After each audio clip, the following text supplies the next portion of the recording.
সমাধান কি? করোনা রিপোর্টের সার্টিফিকেট এখনো পাচ্ছেন না। অনেকেই করোনার পরীক্ষা করার পরে হয়তো SMS পেয়েছেন, কিন্তু 3 থেকে 4 দিন পেরিয়ে গেলেও ডিরেক্টর জেনারেল হেলথ সার্ভিস বা DGHS থেকে যে সার্টিফিকেট প্রিন্টেবল ফর্মে পাওয়া যায় সেটি এখনো পাচ্ছেন না। এই বিড়ম্বনা থেকে মুক্তির কোনো উপায় আছে কিনা সেটি এই সংক্ষেপে ভিডিওর মাধ্যমে দেখাবো। আমি ডক্টর মমিন, বর্তমানে BSMMU ঢাকায় কর্মরত আছি। যখনই আপনি COVID-19 রিপোর্ট DGHS বা director general health service office থেকে ডাউনলোড করতে যাবেন, তখনই আপনাকে অনেকেই জানেন, তারপরে বলে দিচ্ছি covid19report.dghs.gov.bd এই ঠিকানায় ঢোকার পরে আপনি এভাবে একটি লিঙ্ক দেখতে পাবেন। সেখানে ক্লিক করার পরেই আমি দেখাচ্ছি যেভাবে এখানে এরকম একটি পেজ আপনাদের সামনে আসবে, যেখানে তারা একটি মোবাইল নাম্বার চাবে। যে মোবাইল নাম্বারটি আপনি করোনা টেস্ট করার সময় দিয়েছিলেন সেটি ইংরেজিতে 11 ডিজিটটি লিখবেন, এবং এটি দেওয়ার পরে তারা একটি ওয়ান টাইম পাসওয়ার্ড বা OTP দিবেন, এবং সেটি আপনার মোবাইলে আসবে।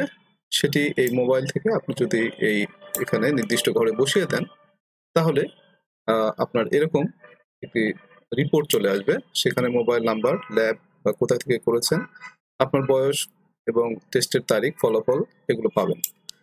এরপর এই রিপোর্টটি পজিটিভ বা নেগেটিভ যেটিই হোক, সেটি আপনি সার্টিফিকেট আকারে পেতে গেলে এখানে ডান পাশে একটু খেয়াল করুন, সার্টিফিকেট নামে একটা অপশন আসে, সেখানে শো অপশন আছে।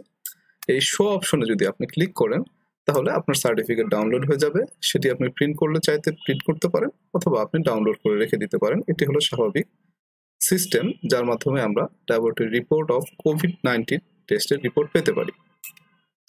কিন্তু when you are in trouble, অর্থাৎ আপনি পরীক্ষা করেছেন, আপনার SMS এসেছে, কিন্তু সাধারণত 3 দিনের মধ্যে এটি অনলাইনে আপডেট হয়ে যায়। এখনো 3 থেকে 4 দিন পেরিয়ে গেলেও আপডেট হচ্ছে না। তখন আপনি মোবাইল নাম্বার দিয়ে এন্ট্রি করার পরেও এখানে দেখাবে mobile number not matched or result is not ready. এখানে আপনি একটি সমস্যায় পড়ে গেছেন, এবং অ্যাকচুয়ালি আপনি যদি চাকরিজীবী হন অথবা আপনি কোনো অফিসের সাথে সংযুক্ত থাকেন, তাহলে আপনার এই রিপোর্ট অবশ্যই প্রয়োজন হবে আপনার অফিসিয়াল কাজের ডকুমেন্টেশন হিসেবে। এর কোনো সমাধান আছে কিনা? হ্যাঁ, এর সমাধান আছে। বাস্তব অভিজ্ঞতা থেকে আপনাদের সাথে সংক্ষেপে শেয়ার করছি। এক্ষেত্রে আপনি আরেকটি ইমেইল নাম্বার বা অ্যাড্রেসে আপনাকে ঢুকতে হবে এবং আপনার সমস্যাটি জানাতে হবে। আমি দেখিয়ে দিচ্ছি। সেই ইমেইল অ্যাড্রেসটি হলো covidcertificate@mis.gov.bd। আবার বলছি, covidcertificate@mis.gov.bd। সবগুলো অবশ্যই স্মল লেটারে।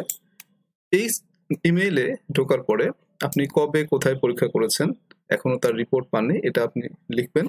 অবশ্যই এর সাথে আপনার স্যাম্পলের সময় দেওয়া যে ফোন নাম্বারটি, সেটি সঠিকভাবে উল্লেখ করবেন, এবং এই ইমেইলের সাথে 2টি জিনিস অ্যাটাচ করে দিতে হয়। সেটি হলো আপনার স্যাম্পলের যে স্লিপ বা স্যাম্পল আইডি, সেটির ছবি, এবং আপনার জাতীয় পরিচয়পত্র বা NID একটি ছবি।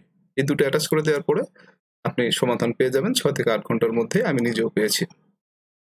কিন্তু যারা সমাধান তারপরেও পাচ্ছেন না, বা পাওয়া সম্ভব হচ্ছে না, বা এখনো আসলে আপনি মেইল পাঠাতে পারেন নাই, এই ধরনের সমস্যা থাকলে এই বিড়ম্বনা থেকে ডিরেক্টলি আপনি মোবাইল মাধ্যমে যোগাযোগ করে সমাধান পেতে পারেন।